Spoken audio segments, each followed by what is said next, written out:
Hey guys, welcome back to my channel. Today I am making some tuna cakes. This is something that I actually put on my meal plan pretty often because pretty much all of the ingredients last for a while, so it helps when I'm meal planning for 2 weeks at a time. I usually put this tuna cake recipe towards the end of the second week because I will have all the ingredients for it. I won't need to really go shopping because I have all the ingredients on hand and they don't go bad. So tuna cakes are, first of all, delicious.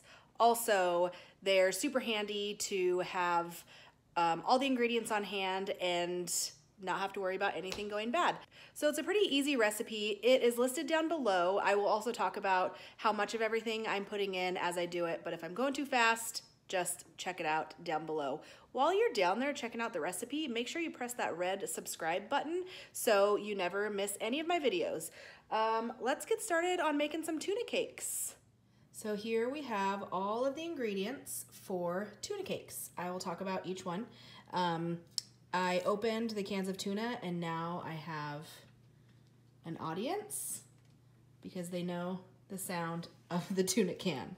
But I have 2 cans of tuna in my bowl here. This is just Walmart brand tuna, like the cheapest one. I like it. I feel like it's pretty good for a cheap tuna, but you know, you can use whatever tuna you want. This is a 1/2 cup of finely chopped onions. Throw that in there. I have 2 eggs. This is a great recipe because you just throw everything in.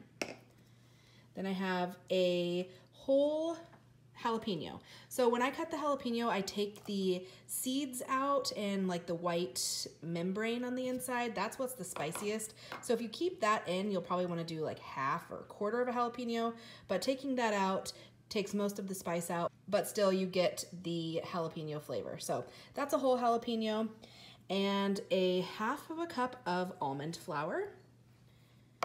And this is a tablespoon of Old Bay seasoning or just whatever like seafood seasoning. This has a fair amount of salt in it already. So if you don't use a seasoning with salt, make sure to add salt and pepper to taste. But this has a fair amount of salt, so that's it. So I just mix all that up. Make sure the eggs are broken in there. Mix it all up till everything is incorporated and we will fry them up.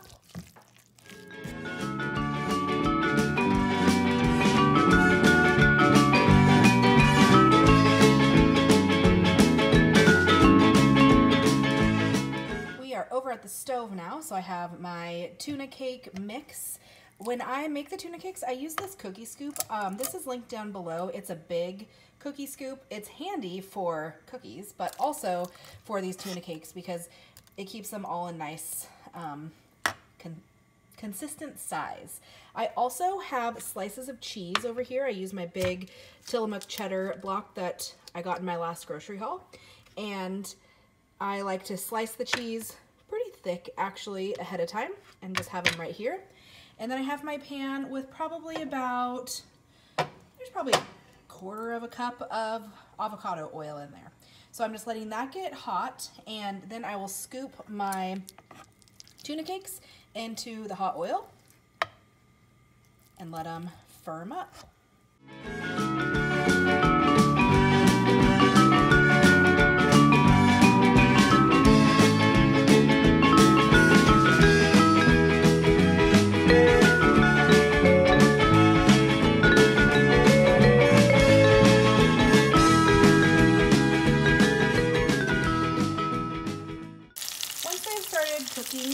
A little bit on the bottom, I like to take a spatula and press them down a little bit so they're more cake-like. Also, I forgot to mention it's really important to use a non-stick pan. This is a Rachel Ray pan. I really like this one. I've actually tried to use a different non-stick pan for these tuna cakes and it hasn't worked as well. So this one is nice. I have these linked down below as well. Make sure you don't overcrowd the pan with these two or the oil will get too cold and they won't stick together. So you just have to be patient with these because if you flip them too early, they will fall apart. Make sure you have your heat on like medium high, not too high or it'll start to burn.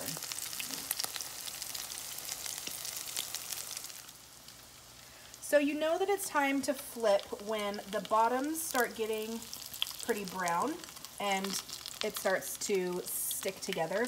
The tricky part with this is if you pick it up and flip it over, all the oil will splash everywhere. So I found it easiest to use my spoon and kind of rest it on there and turn it over like that.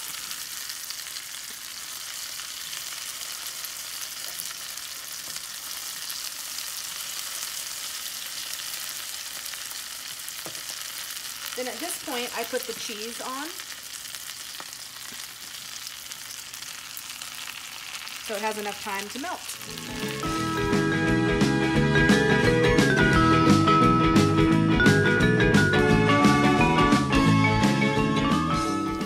When the cheese has just melted, that's when you know they're ready.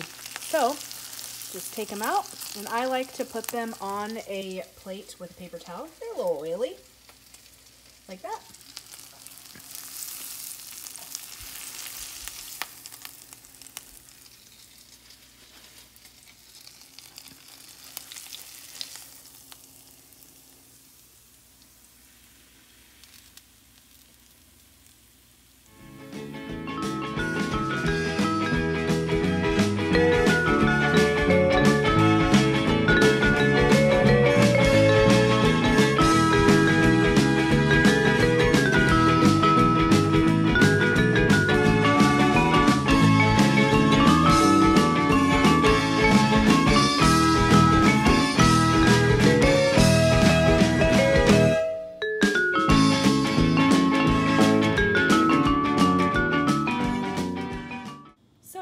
To get 6 pretty good sized tuna cakes from this. I like to put some tomatoes, avocado, and then a little bit of ranch on it. A lot of times we have them on top of a salad or a salad on the side. Tonight we're just eating them like that. That's all it is. So you can double the recipe if you want more than 6. I would say 2 tuna patties and a side salad. It's a pretty good sized dinner. We like to make double batches of things so we have leftovers for lunches the next day. But this time I just made a single batch. And we are going to dig right in.